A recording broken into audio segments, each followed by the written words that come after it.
గోవిందాయ నమః. హిందూ బంధువులందరికీ జై శ్రీరామ్. మీకు ఒక వీడియో చూపిస్తానండి, దయచేసి చూడండి. ఈ వీడియో హిందువులకి చాలా చాలా చాలా అవసరం. మనకెందుకండి ఇంకొకటి విషయం అంటారేమో, ఆ ఇంకొకడు లాంటి ఎంతో మందికి నిద్ర లేస్తే మన గురించే కావాలి, మన మీదే ఫోకస్ పెడుతున్నారు, మన సాంప్రదాయాలని సదాచారాలను అణిచిపడేస్తున్నారు, మన ధర్మాన్ని విశ్వాసాలని కూడా అణగొట్టేసి హిందువుల మనసులో ధర్మం పట్ల ఏదైనా శ్రద్ధాభక్తులు ఉంటే చెరిపేయడానికి ప్రయత్నం చేస్తున్నారు. కాబట్టి అలాంటి అవతల వాళ్ళు ఇంకొకళ్ళతో మనకెందుకండి అంటారు కొందరు.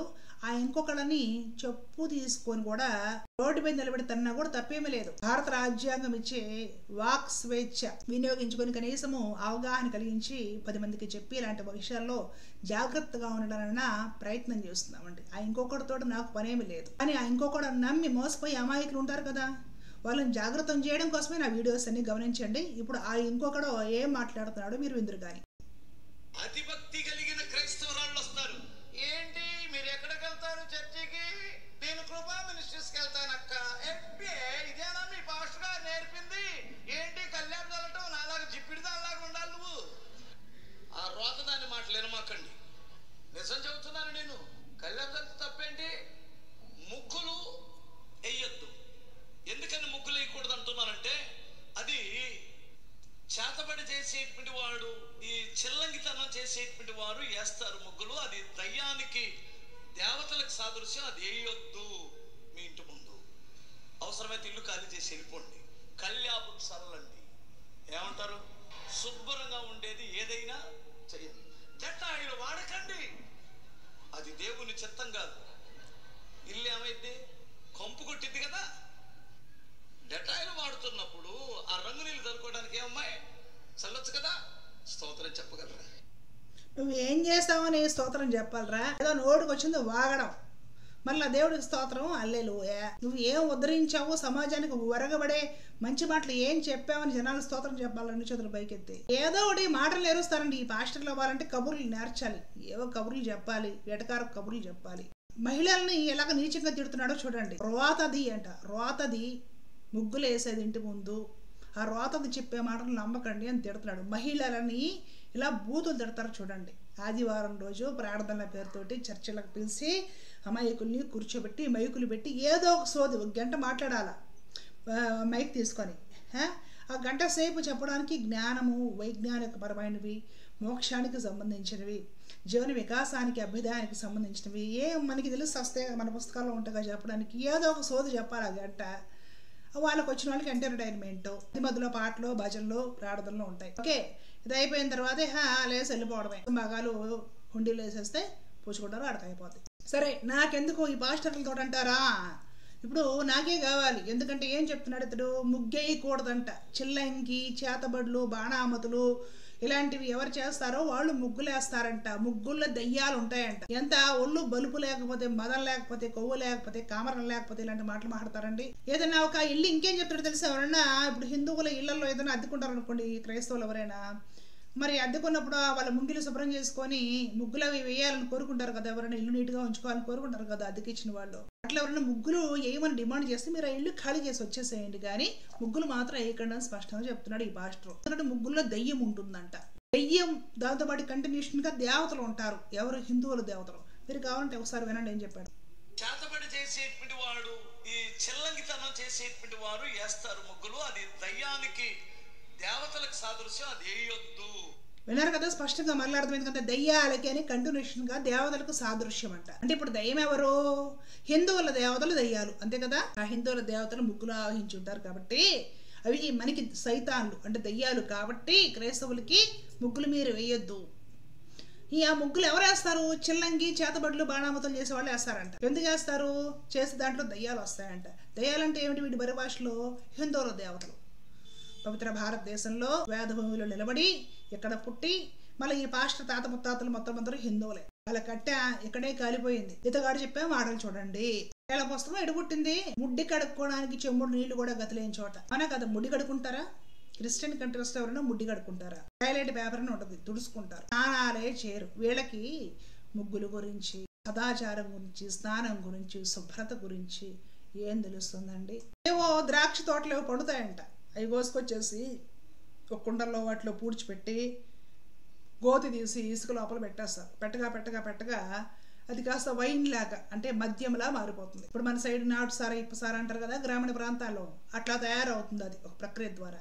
అట్లా గోతులు తీసి దాచి పెట్టుకున్నవి నీళ్ళ బదులుగా తాగారు. ఎందుకంటే వాళ్ళకి నీళ్ళు కూడా ఉండవు, బియ్యం ఉండవు, అన్నం ఉండదు, ఎడారులో దొరికేవి తిని స్నానాలు చేయకుండా తెలిస్తే గొర్రె బొచ్చు తోడు తయారు చేసినవి, ఉన్ని తోడు తయారు చేసినవి ఏవేవో చుట్టుకొని ద్రాక్ష రసాలు తాగి అన్నం ఉండదు కాబట్టి దొరికిన జంతువులు చంపుకొని మాంసం ముక్కలు తిని. వీళ్ళు ఆశ్చర్యం ఏంటో తెలిసిన సదాచారాలు ముగ్గుల గురించి చెప్తున్నారు. అది ఆశ్చర్యం ఉంది. వీళ్ళ బతువులకు అర్థం కాదనుకోండి, భయపడతారేమో. ముగ్గుల్లో దయ్యాలు ఉంటారు, చిల్లంగిరి లేదంటే బాణామతి చేస్తారు కూడా ముగ్గులు వేస్తారు కదా, ఎట్సెట్రా ఎట్సెట్రా. వాళ్ళ కోసం చెప్తున్నాను.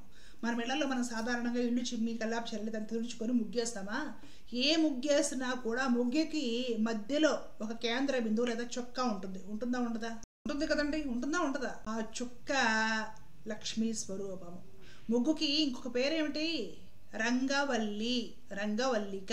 అవునా కాదా? రంగడ అంటే కృష్ణుడు లేదా నారాయణుడు, వల్లి అంటే దేవేరి అని, రంగవల్లి అంటే రంగడ దేవేరి లక్ష్మి అని. మరి ఇప్పుడు ముగ్గెవరు? లక్ష్మి. కేంద్ర బిందువుగా మధ్యలో చుక్కగా లక్ష్మి ఉంటుంది. భగవత్ స్వరూపం అనుకోండి, పోనీ భగవంతుడు అనుకోండి. ఎంతో పెద్ద ముగ్గులకి కూడా కేంద్ర బిందువు ఏమిటి? ఒక చుక్క. ఇంత సంసారం ఉంది, ఇంత లోకం ఉంది, భౌతికమైన ఆకర్షణలు ఉన్నాయి, వెంపర్లాటలు ఉన్నాయి, ఏవో కావాలనే కోరికలు ఉన్నాయి, ఆరాటాలున్నాయి, ఆందోళనలు ఉన్నాయి, కష్టసుఖాలు ఉన్నాయి, రాగద్వేషాలు ఎన్నో అలవకున్నాయి సంసారంలో.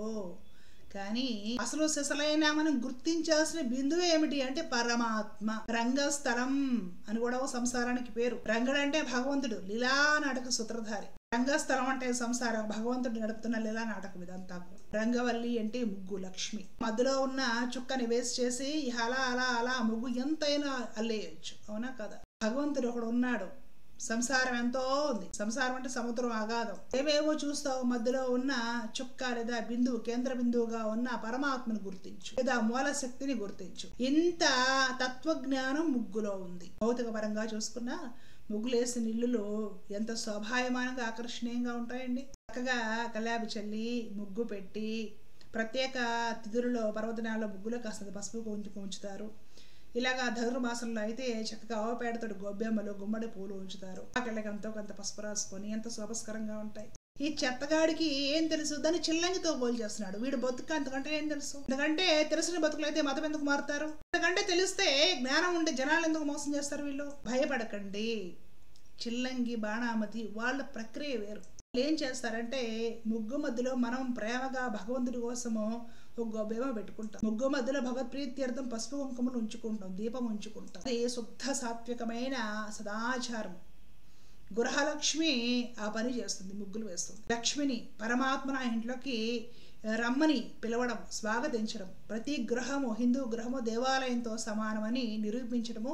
దేవాలయంతో సమానమే ప్రతి హిందూ గృహము. పూజ జరిగే ప్రతి ఇల్లు దేవాలయంతో సమానం. చిల్లంగి, బాణామతి చేసేది వేరు. వాళ్ళు ఏం చేస్తారంటే ఒక ప్రత్యేకమైన ప్రక్రియ ద్వారా వేసేసి ఆ మధ్యలో లేదో నిమ్మకాయలు, మిరపకాయలు అట్లాగా ఒక ప్రక్రియ ద్వారా కొన్ని మంత్రాలు, కొన్ని తాంత్రిక పద్ధతుల ద్వారా వాళ్ళు ఏదో కొన్ని రకాల క్షుద్ర శక్తులను అందులోకి ఆవాహన చేసుకొని క్షుద్ర శక్తులతోటి ఏదో క్షుద్రమైన పనులు జరిపించుకునే ఒక విధమైన ప్రక్రియ చిల్లంగి, బాణామతి. ఇది కూడా పూర్వ రోజుల్లో కాసేదో చేస్తారు, కానీ ఇప్పుడు అందరూ కూడా దొంగలో మోసగాళ్ళే. మనం భయపడతాం, వాళ్ళు ఏదో మాకు పెట్టడం మంది పెట్టారు, వీళ్ళు మా మీద ప్రయోగం చేశారు. ఆ ప్రయోగాలు చేసే వాళ్ళకి అంత శక్తి సామర్థ్యాలు లేవు. కాకపోతే ఏంటంటే వాళ్ళ వేషం, మేలో వేసిన పూసలు, ఈ చేతులు పెట్టుకునేవి, చేతులు కట్టుకునేవి అవన్నీ చూసి మనం భయపడిపోతున్నాం అంతే, ఇంకేమీ లేదు. అసలు చేతబడులు, బాణామతులు గవర్నమెంట్ నిషేధం చేసింది. అలా ఎవరైనా చేశారని తెలిసినా కూడా ఏమీ కాదు, భయపడకండి. ఎవరైనా మీ మీద ఈ విధంగా చేతబడి బాణామతి చేస్తారని మీకు అనిపిస్తే మీరు వెళ్ళి గోసేవ చేసుకోండి, గోమాతకి మేత తినిపించండి. మీరు గోసారికి వెళ్ళేసేసి ఊడ్చి పేడ తీసి గోమాతకు సేవ చేసి గోవును దాకి నమస్కరించుకోండి. గోవు తోక ఉంటుంది కదా, ఆ తల మీద ఇలా కొట్టుకోండి. అంటే గోవు తోకని తల మీద ఈ విధంగా కాస్త తాడించడం వలన గోమాత ఆశీర్వచనం లభిస్తుంది. గోమూత్రం ఉంటుంది కదండి, కాస్త తల మీద చల్లుకోండి. మీ మీద చేతబడులు, చెల్లంగులు మొత్తం అన్ని దిగిపోతాయి, నాది గ్యారంటీ. అంతకు మించి డబ్బులు కూడా ఖర్చు పెట్టుకొని ఎవరెవరి దగ్గరకో పోవాల్సిన అవసరం లేదు, భయపడాల్సిన అవసరం లేదు. ఈ పనికి మాలిన ఎదవలు వేదికల మీద ఎక్కి ఆడి పుస్తకంలో మ్యాటర్ లేక ఆదివారం ప్రార్థనలు పెడుతున్న అమాయకులందరినీ మోసం చేసి మతం మార్చిన వాళ్ళందరినీ తీసుకొచ్చి దశమ భాగాల కోసం చర్చిలో కూర్చోబెట్టి నోటికి వచ్చినట్టు ముగ్గు గురించి, కళ్యాక గురించి, దాంట్లో దయ్యాలు ఉంటారు అంటే దేవతలు ఉంటారు, దెయ్యాలంటే ఎవరు? సైతాన్లు. సైతాన్లు అంటే ఎవరు? హిందూ దేవతలు. స్పష్టంగా వాడు చెప్పేస్తున్నాడు. అదండి విషయం. వాళ్ళు మాత్రం ఎవరైతే ఏంటంటే మేము చర్చికి పోతాం, దర్గాకి పోతాం, గుడికి పోతాం, మాకు అందరూ ఒకటే, అన్ని సమానమే, ఏ దేవుడైతే ఏంటి, దేవుడు ఒకటే కదా అని పనికిమాలిన భజనలు చేస్తూ ఉంటారు ఎవరు? ఈ సెక్యులర్ గాళ్ళు. అర్థం చేసుకోండి.